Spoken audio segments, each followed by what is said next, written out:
Hey guys, welcome back to another video. So today I'll be showing you how to be creating a script. It's going to be way simpler than Mmap or RustScan.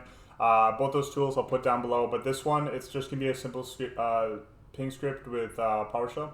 It's going to be able to show you, especially if you're in a facility that you're not able to actually look at the internet or anything like that.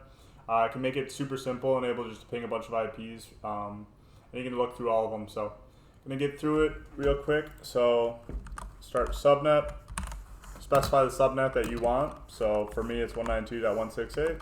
I'm going to make this extremely short, just be able to show you a couple ideas of how to create this out. But for a perfect example, we'll do for loops for every single subnet. So if you want to do a hack 24, you don't do one for loop. You want to do a hack 16, you do 2. Hack 8, you do 3. So you can go through that and then enable to do like CIDR code CIDRs based on that. So if you wanted to do in the middle of like a 6, if you want to do a 20, just iterate those numbers, your start point, your end point inside of that for loop. So we'll do this, we'll do for loop equals 1.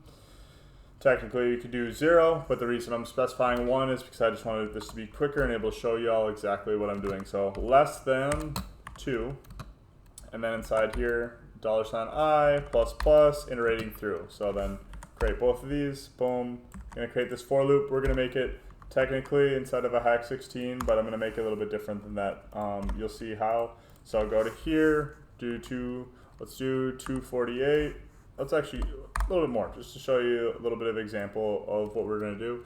And then we'll go up to 256, go up to there. The only thing that we want to switch is you want to make sure that the variables are different for I and J. So we'll switch this to J. It can be anything, it could be XYZ, it could be ABC, it doesn't matter.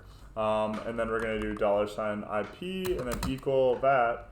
And then inside of that double quotes, going to have that be subnet because you're including the top subnet. And then we're going to do $I because that's the first subnet that we're iterating through. And then we'll have the next one J.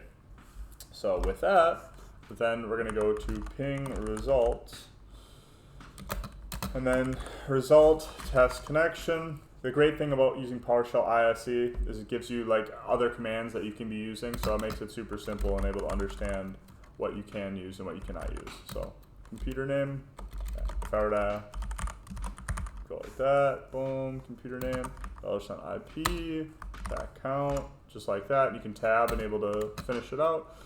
Quiet, just like that, and error action is another one, and then you can silently continue. So what silently continue is doing is being explicit with what you're doing. There's implicit. I could completely remove the error action and silently continue. You don't need it. It's going to do the exact same thing that's already happening, but all it is being explicit with what you're writing. Quiet is not showing, and then count is just doing 1. It's just going to ping 1 time for each IP rather than doing 4 times that it does on Windows and 3 times that it does on Linux, just once. So next, inside that you're going to do if ping result, and then boom, boom, and then we're going to write to that host. Inside the host, put it in here, $IP is online. And then one thing different that you could do, I'll show you in a little bit. So I wanna create in a file. So if you don't want to stare at this forever, and you can just let this run in the background, you can make it super simple and just do an out file. So out file, and then specify the file path, and then inside the file path, send it to where you want to go. So I'm gonna send it to users, myself, and then downloads. And then I'm going to do found IPs.txt. So that's where I would be sending it to. And then I'm going to create an else block. So with here, you can specify how you want it, but I'm going to have in this else block write to host. And so you could technically do it, IP is offline. The problem I have with that is it gets kind of like hard to look at that sometimes. So easy to look at is going to be a bunch of X's across the screen because you're going to know exactly that that's like not, because you're going to see one line that just IP is online. It's going to show that IP. Otherwise, it's going to be a bunch of X's. So this is going to do 2 things. it's going to output to a file, and it's also going to show it to the screen, and you're going to be able to see it. So whichever way you want to accomplish this, you can get this done. So created the ping script. It's going to be in this IP. So now what it's going to do, it's going to go through that range of the 1, and it's not going to go to 2. Obviously, if I wanted to do this, I could do it to the 3. We'll just do this for example. So run the script. And so what this is going to do is we're going to go through it, and it's going to go to 240. It's going to go all the way up to 256. And then once it hits that, it's going to go to the 192.168.2. It's going to run all the way through again. If it hits on an IP that it does find, which it's about to, when it hits on that IP, then it's going to go and write it to a file. So, as you see right here, it's going to write to a file. So, there it is. So, now it put it as found IPs, and it shows that IP.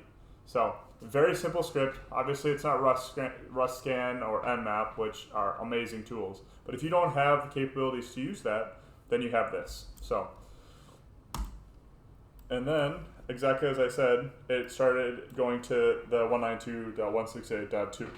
So, if you had your own subnet range, if it's a 10, if it's a 172, if it's something else, public IP range, you could create this very simply and being able to generate this in PowerShell. So, if I could get a like and if you want to subscribe, I'd greatly appreciate that. If you have any comments on any videos that you want to see in the future, I definitely can do that. So I hope this helped you out. I'm going to put this script on my Git repo, and if you want to use it, absolutely go for it. So hope this helped. Have a great day. Peace.